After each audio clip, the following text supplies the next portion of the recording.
Hey guys, it's Jess with Oak and Grain. Welcome back. I have another fun furniture makeover planned for you guys today, but this time I'm keeping it all natural wood. If you want to see this makeover, just keep watching, but be sure to stick around midway through the project for a total mid-project change of events. Let's get into it. My client brought me this little end table to refinish. It's in decent shape, just dinged up a little bit, and her only request was to keep it a natural look, which I was all about. I paint a lot of my pieces, but it's also good to know when not to paint a piece, and this had a Dixie Maker's Mark, which makes it a pretty sought-after vintage brand. If you're looking forward to this transformation, do me a big favor and hit that subscribe button before we get into it. Here I'm using one of my favorite cleaning products, Crud Cutter. If you've watched previous videos, you know I always start with cleaning, even before I sand. I like to remove all dirt and grime so I don't push it into open grain when I go to sand. Since the goal on this one is to get it down to raw wood, I'm going to start with 120 grit. This piece is veneered, but it's a rather thick veneer, so I can get away with the 120 as opposed to a 220, which I would typically reach for.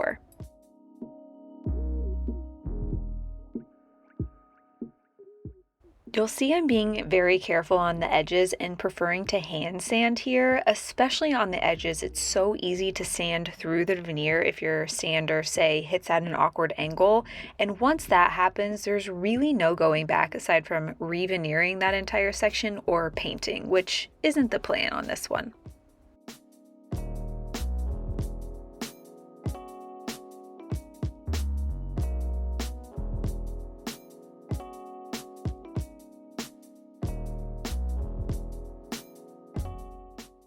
I know I'll get some questions on my sander. This is a 3x4 electric ray by Surf Prep. It's one of the best investments I've made to date. If you're in the market for a really high quality sander, I highly recommend this one. You can enjoy 10% off with Oak and Grain 10. And I'll be sure to include the link in the description below.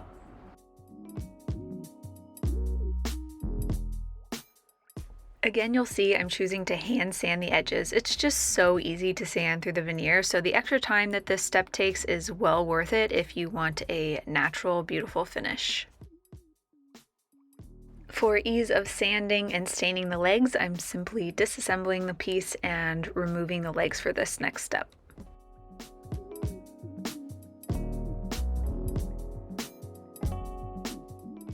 To sand these round tapered legs, I'm using an interface pad on my Surf Prep. It offers some squish and contours perfectly around round legs like this.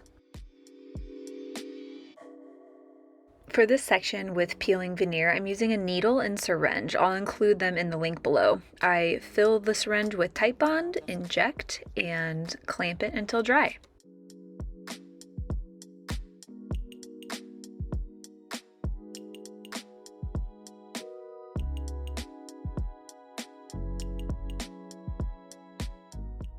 For these hard to sand sculpted pulls, I'll be using a little chemical stripper and a chip brush. I always forget that I have to shake this product. I've been loving this Green Easy product though. It's much more environmentally friendly than a lot of other strippers out there and has less harsh fumes. This isn't sponsored, unfortunately. I did reach out to them, but I just love it too much not to share.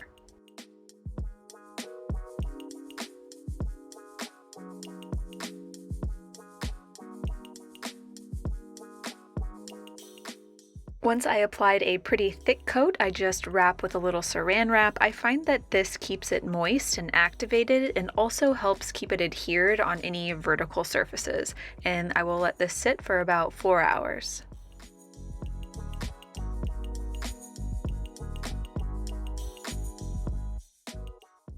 After the 4 hours was up, I used some mineral spirits, a nylon brush, and a toothbrush to remove the old finish, just rinsing my brush every so often in mineral spirits.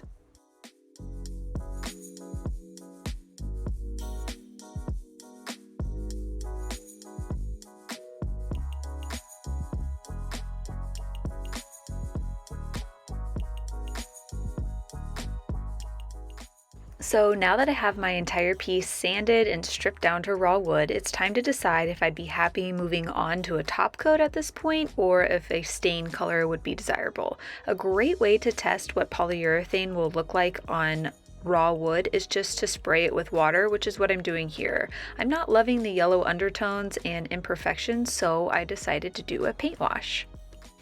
I found this color Iced Mocha by Sherwin-Williams to be a great paint wash color when trying to achieve a light, natural wood.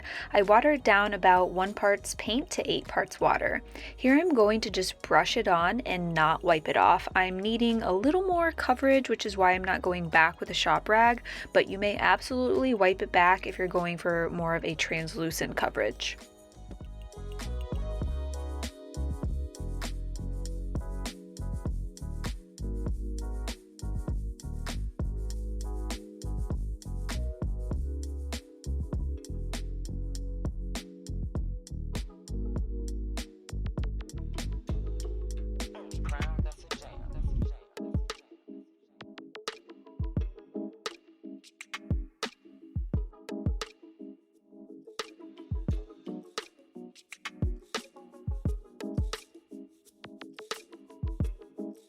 I'm repeating the same process for the legs, first removing any dust with a tack cloth, then painting on a very thin coat and setting aside to dry.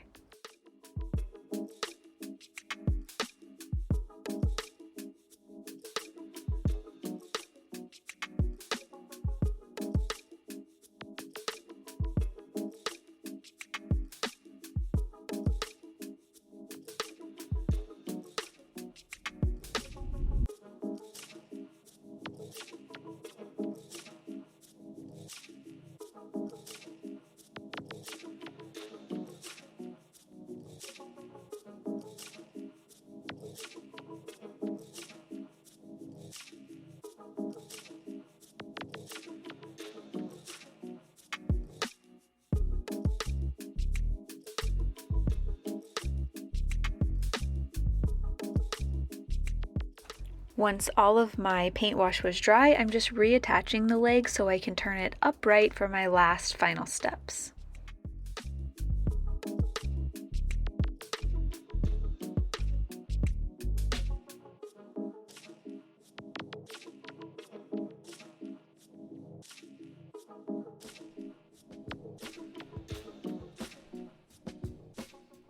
See how that paint wash gives the wood a really nice blonde look? For some contrasting interest, I'll be staining the sculpted poles a slightly darker color. I started by removing dust with a tack cloth and taping off the area.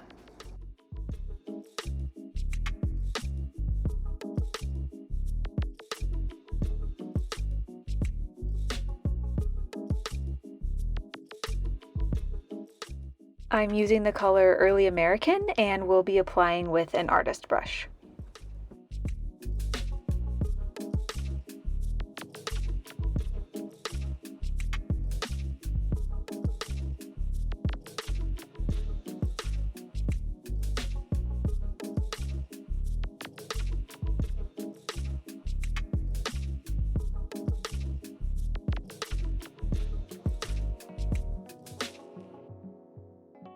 Varathane recommends a 24-hour dry time before applying a water-based top coat. So the next day I grabbed my HVLP sprayer and loaded it with bare water-based top coat in the satin finish. I always strain anything that goes through my sprayer so nothing gums it up, and it ensures a smooth spray.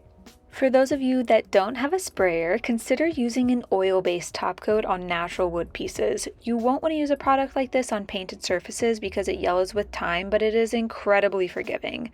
If you prefer to stick to a water-based finish, I recommend a fan brush like the one here, a chiseled wedge, or even a sponge for the smoothest applications. All of which are not sponsored, and I will be sure to link below. To prepare my surface for polyurethane, I'm sanding with a very fine 320 grit and following that with a tack cloth to remove any dust. And then using my sprayer, I'm just applying 3 coats of that bare polyurethane in satin. And here is where we had a turn of events. I really thought I was done with this one until I staged it, and I hated it. I didn't love the light wood color on this style of furniture, and also noticed some discoloration around the poles that simply was not up to my standards. So I took it back out to the garage, scuff sanded it with a 220 grit, and decided on a gel stain to darken it up a bit without having to totally strip it back to raw wood. The beauty of a gel stain is that it doesn't seep into the wood like a regular stain, but acts more like a translucent paint and just sits on top of the surface. I found I prefer to apply gel stain with a disposable sponge. I just butter on the product onto my sponge like you can see here and rub it all over. I just let it sit for a second before wiping it back with a very neatly folded shop rag. If your rag isn't folded smoothly, you might get odd streak marks in the final finish.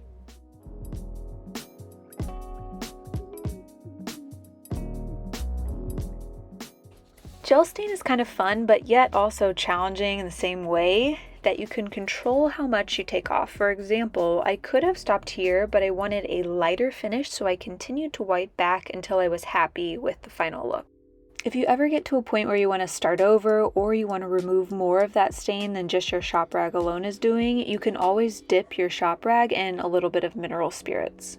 I moved on to the drawers, repeating the same process. As I went along, I actually found I really liked dabbing the gel stain with the sponge. It just gave me a really full coverage with less work.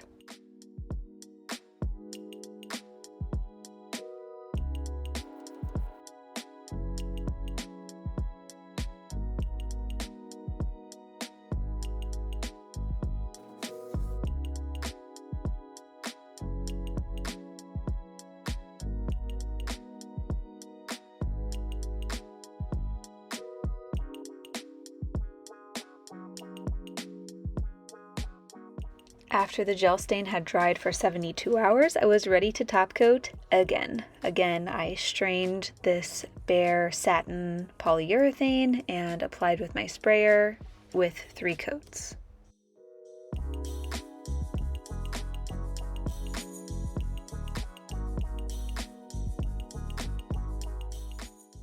Even at this top coating step, I could tell I was much happier with the finish. I feel like this darker color is much more fitting for this style. For a nice finishing touch on these rough drawers, I'm using a little bit of furniture salve on the exterior to refresh the wood for a nice polished look.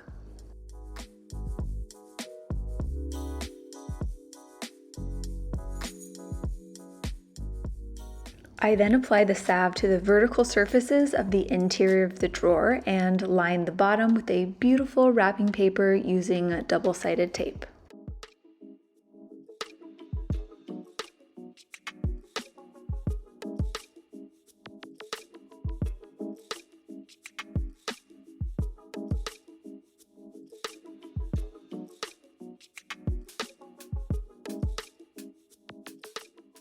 And here's the final look. What do you think? Have you used gel stain before, or would you consider using it after seeing this video? Maybe you would have taken it a totally different route and painted it. I'd love to hear your thoughts in the comments.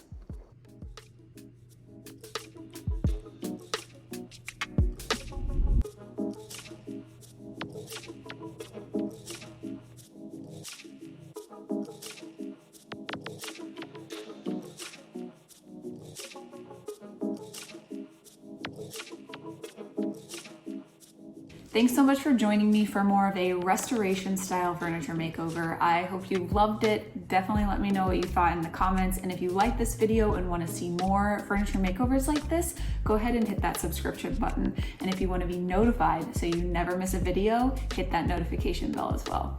I'll see you guys next time for another furniture makeover.